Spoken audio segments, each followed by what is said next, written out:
Hello, beautiful, lightful souls. Thank you for signing up for my spiritual community. It was so much fun to meet with people. Yesterday, we did a ton of clearing before the solar eclipse. And after the solar eclipse, we are going to center bringing in more of the qualities that we want. And on that note of clearing, I want to break down something that might help you better understand judgment. That was one of the lessons from my near death experience. In my life review, I saw that I judged people based on superficial qualities, and I was kind of catty and quick to judge based on the way people presented themselves. And of course, after an awakening, I definitely saw more into the hearts and souls of people and less into the outward aspects of people. But I want to give you an example of how sad judgment can be and how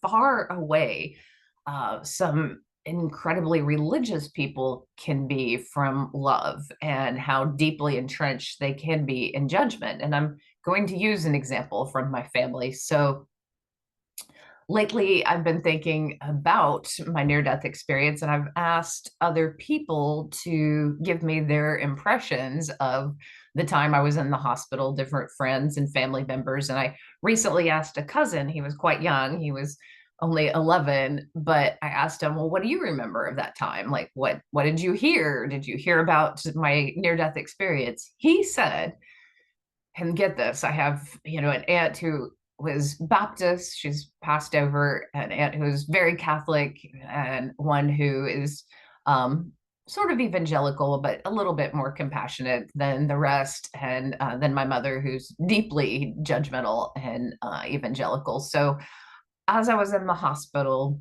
had to move me and change me, and sometimes the sheets would fly open. And I didn't necessarily want to be exposed like that in front of my family, but they looked at me like I was a specimen, or they talked over me. There wasn't a lot of holding my hand and talking to me and asking me if I was going to be okay. And I remember this one moment where my Baptist aunt like stepped back and she was horrified. I had a small tattoo, and this is all my cousin heard. That was all they could talk about. It says it was some Jezebel for having this very, very small tattoo. It reminds me, if you've ever read The Scarlet Letter, how those catty women talked about Hester Prynne. And all I had was a tattoo. You would only see if I was wearing a bikini. And I never really wanted my family to see it, but there I was in the hospital room, and they saw it.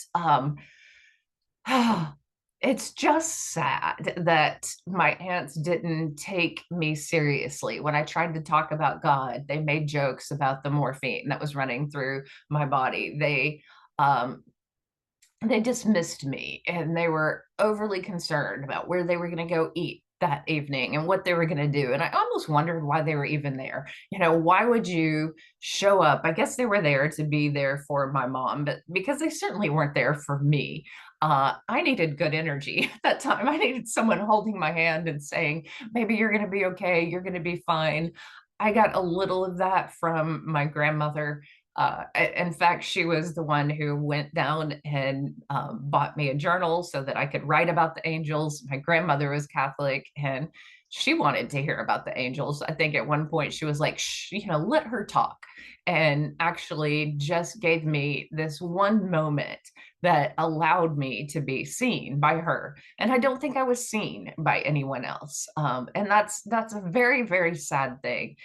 People have their own realities, and they have, their own ideas about what happened. But I remember my aunts, and I remember the judgment because I was so sensitive coming out of this great awakening. I could pick up on energy, and I could pick up on the fakeness and the judgment that I felt from these individuals. And it might sound like I'm judgy, but I'm trying to describe the scene to you. And I often get these questions from writers about, how much do you leave in? How much do you leave out?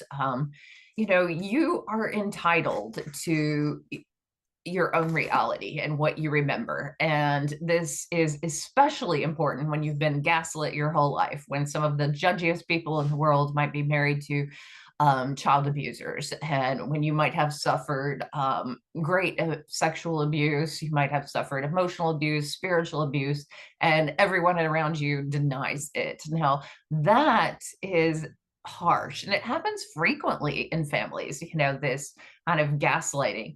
And it doesn't have to happen in that way. When there's drugs and alcohol involved, then there's memories that are very fragmented, and kids can go through horrific things and be gaslit later. No, that never happened. I never did this, never did that. So there's all kind of scenarios where abuse is a part of someone's life, and then later family members don't want to talk about that. So judgment can be incredibly harmful when someone is vulnerable. So I was vulnerable in this hospital bed. I wasn't necessarily getting good energy. So one thing that I would caution everyone with judgment is, not to pass harsh judgments on vulnerable people, kids, teenagers who are harming themselves, cutting themselves. They need help, not judgment.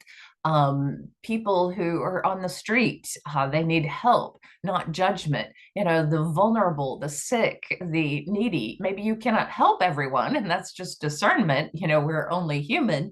But even with your energy, even with a smile. So when I see someone begging on the side of the road and I don't have money in my purse, I still smile, enough for this energy to pass to the person that, hey, I care, don't come over and talk to me, I don't have anything. We are a lot more capable of micro expressions communicating what we want to say to others, that our energy can communicate more if we want what we want to say. So try to have good energy and goodwill toward others, even if you're exhausted, even if you're tired.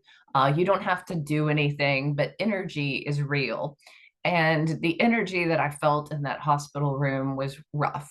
It was not easy. My grandmother and father were moments of bright hope, and light in that room. My friends brought some laughter and some movies and some lighthearted moments. But the people who thought they were closest to God and that they were the most pious were kind of like those awful Puritans, those people that passed judgment and hung witches and were really awful, that just lacked basic empathy. And a lot of times people go, well, what if, there was no religion? How would we decide what is right or wrong? Empathy. If you care for animals, if you care for people, if you care for others and you don't want them to hurt and to be hurt, then you have empathy.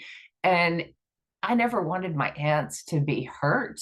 I wanted them to be kind to me and to other people. I wanted them to be kind to themselves. I wanted them to not be so judgmental that they didn't have a real relationship with people. But that was not possible. And that cattiness and that judgment, it didn't even really hurt me. Like now, I just see it as kind of sad, really. I mean, their kids grew up and got tattoos. Like if anything, that's the poetic justice or the karma is probably talking about my tattoo, and I was the oldest of the grandchildren, made me look cool to these young kids, and they went out and got tattoos. So, whatever it is that you are harping on, let it go and do some inner work, instead of judging others. And I'll have to let this go about my aunts, or either it will become a part of me. But I'm just giving it to you as an example of the judgment in society that we need to release.